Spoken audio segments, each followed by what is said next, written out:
Have you ever wondered why diamonds are so expensive? What gives them their value? Is it their rarity, their beauty, or something more artificial? What if we told you that the entire diamond industry is built on a carefully constructed lie? A long-standing illusion engineered to manipulate you into believing that a shiny piece of carbon is the ultimate symbol of love, success, and commitment.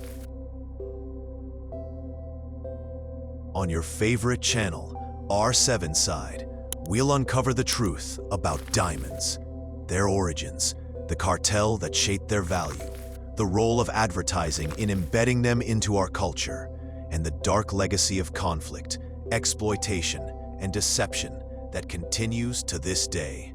Welcome to the Diamond Lie.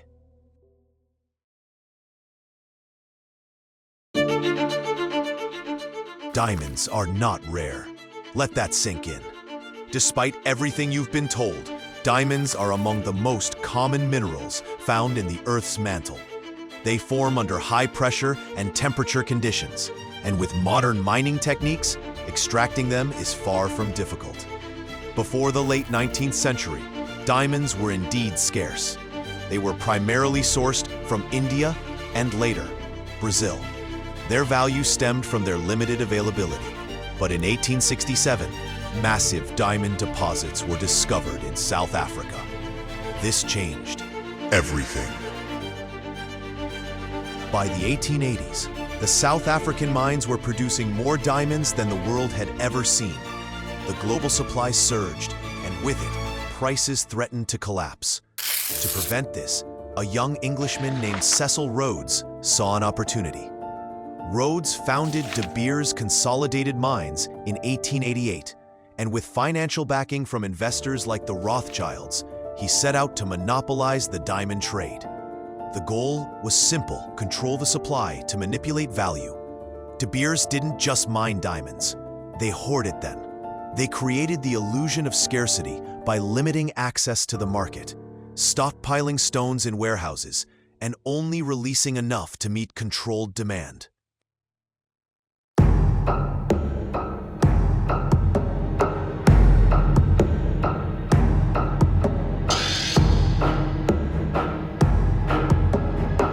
Under Cecil Rhodes and later Ernest Oppenheimer, De Beers became more than a mining company. It became a global cartel. At its peak in the 20th century, De Beers controlled over 85% of the world's rough diamond supply. They set up a single-channel marketing system, meaning every major diamond producer had to sell their diamonds through De Beers. This gave the company unprecedented power to control pricing, dictate market conditions, and punish those who didn't comply. They regulated demand by flooding the market with diamonds or restricting them, depending on the economic climate. Through strategic partnerships and intimidation, De Beers maintained its grip. They manipulated auctions, coerced governments, and quietly operated behind the scenes. For over a century, they were virtually untouchable. Their operations extended beyond South Africa to Namibia, Botswana, and the Congo. Governments often had little choice but to cooperate or risk economic collapse.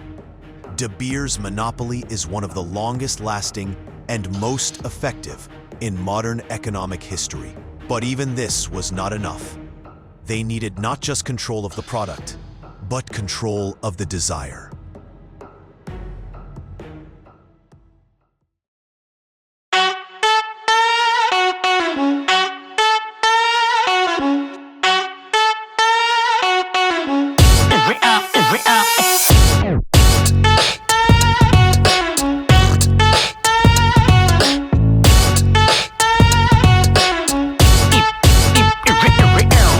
In the 1930s, global diamond demand plummeted.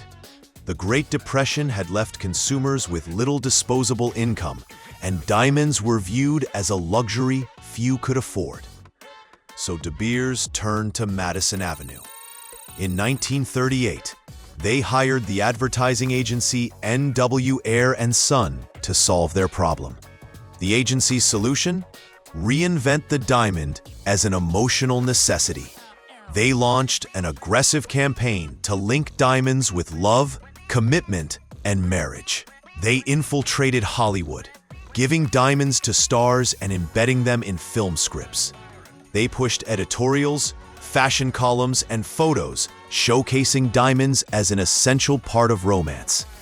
In 1947, the slogan, "A diamond is forever," was born.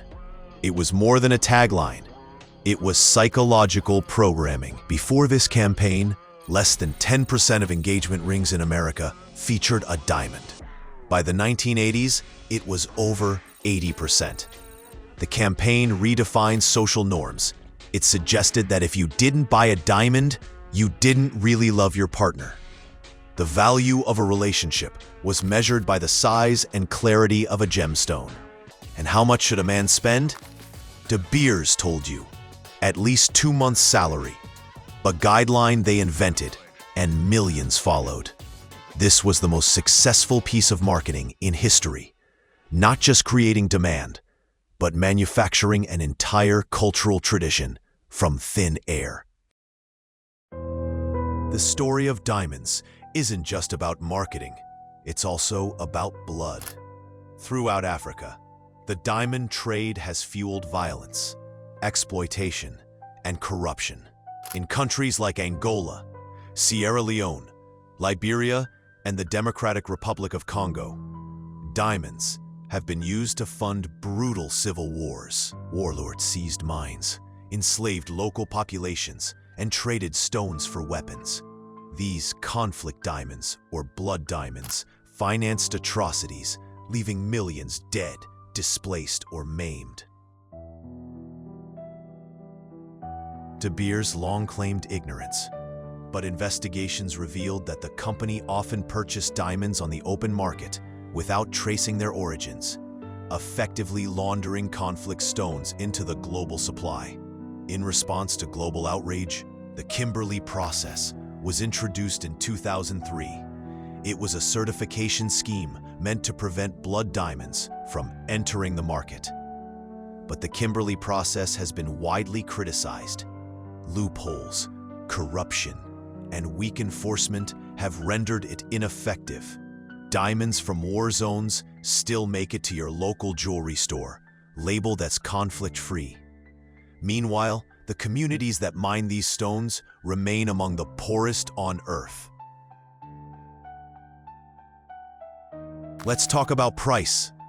Diamonds are among the most marked up products in retail. A diamond ring that costs $5,000 in a store might be worth less than $500 in resale. Why? Because the resale market is virtually non-existent. Jewelers rarely buy back stones at fair value. There is no standardized secondary market.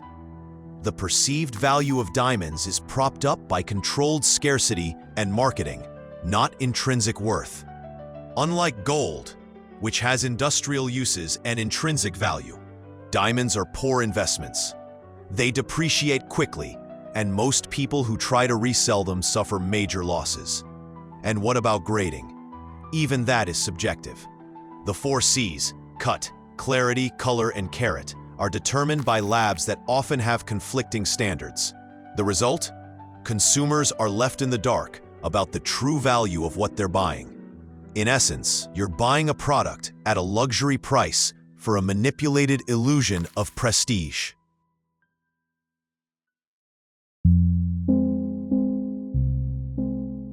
So, what have we learned? Diamonds are not rare. Diamonds are not a tradition.